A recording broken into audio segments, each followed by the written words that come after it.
my name's Naomi and I'm the farmer here at Challacombe Farm in the heart of the Dartmoor National Park. And we love to have groups come around and see the farm and learn about what we're doing here. So Challacombe is a beef and sheep farm and we manage it very extensively, and that means that the cattle and the sheep can roam across the whole farm, so they can go to the top of the hill onto the heather, or they can come down into the valley to the river and the valley mires. And that means we've got lots of different habitats where they can go, and it's great for them because it means that whatever the weather, they can choose somewhere that they're happy to be.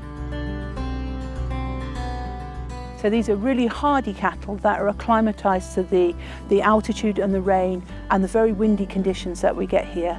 This is Eric. He's a pedigree Welsh Black bull. He's 8 years old and we brought him down from the Brecon Beacons in Wales. He's rather special because he's polled, which means he hasn't got any horns. Eric is a really good example of a Welsh Black. He's a really fit boy. He can walk up and down these steep hills, but he's also adept at going through the marshy areas. He doesn't punch through. He's not so heavy that he would damage the marsh. So we're really lucky that the water quality that we have here is really high. And by that means that it's got very little contamination, and that could be either from soil or it could be from dirt that get, other dirt, like animal manure that gets into the water supply, and that's absolutely what you don't want because that would be horrible to drink. So we're really lucky because the blanket bog is so healthy, and that means that it's fully functioning. It's full of lots of lovely sphagnum moss, and that's the plant that purifies the water.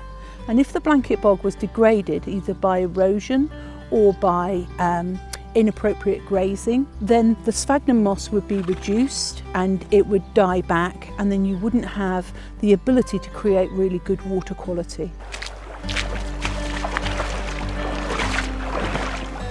So this is our farm river. It's the River Webburn, and it flows into the Dart, but its headwater comes from a blanket bog, a really fantastic functioning blanket bog. It's full of sphagnum moss and it's beautiful water quality. As you can see, it's incredibly clear, and this river is incredibly important for salmon fisheries because this here is where salmon lay their eggs.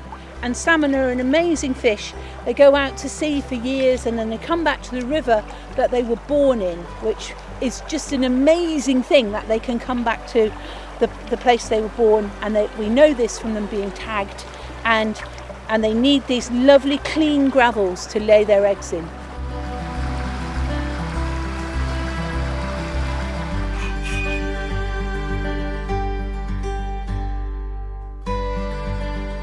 Welcome to the bog. As you can see, it's very wet, as you would expect a bog to be, and this wetness means that it's very nutrient poor, and so there's lots of things can compete for a space and a niche in this habitat. So we've got some lovely things here like the sundew, we've got the bog bean, and we've got marsh St John's wort, and this beautiful russet orange is from the bog asphodel, which has a lovely yellow flower. But what this means for me as a farmer is it means that there's lots of little tasty things for my cows to come along and eat later in the year. And that must be like eating a delicious salad that's got lots of little tasty things in it. So whereas a normal grass field would be like eating an iceberg lettuce, it wouldn't be that exciting, this would be like fantastic. It would be like having lots of little different flavours and textures, and much more interesting for the animals to eat. They wrap their tongue around and they pull it off, and the action creates more niches and more habitats for the plants the following year. So the Valley Mire has lots of these little depressions where water gathers, and then we end up with an area full of sphagnum moss. And as you can see, the sphagnum moss is very wet. It collects lots of water when in periods of heavy rainfall, and then when it gets drier, then the water slowly percolates out through. And if I squeeze it, you can see how much water is in just this little tiny bit of sphagnum moss.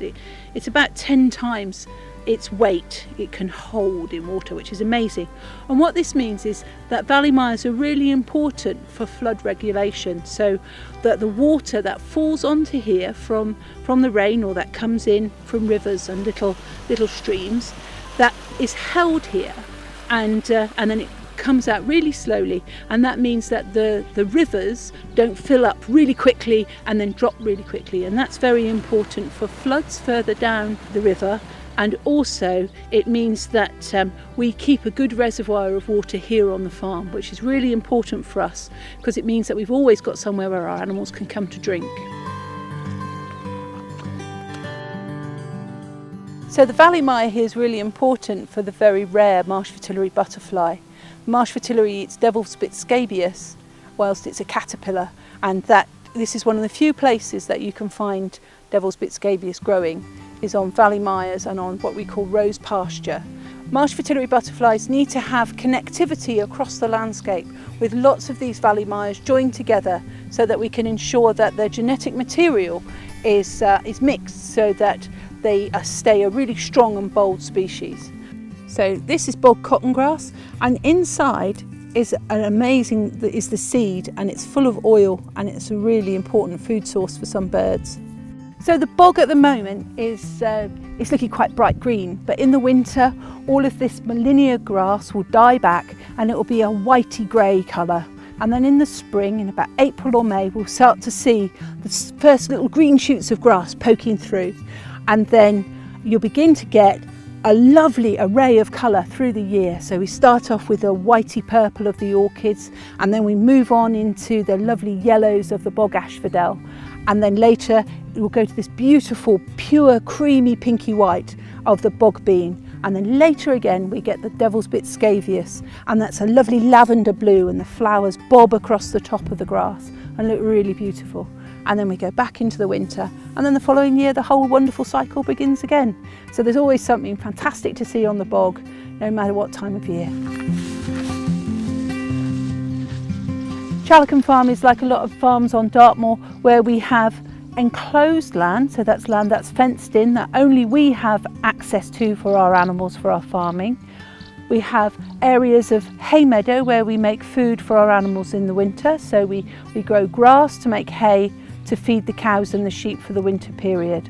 And we also have rights to use the common land, so this is land that we graze with other people that also have rights, and it's an ancient tradition where we graze our animals out on the moorland and up on the top where there's also the biggest area of blanket bog, and this is a really special area for us, and it's an important part of our farm.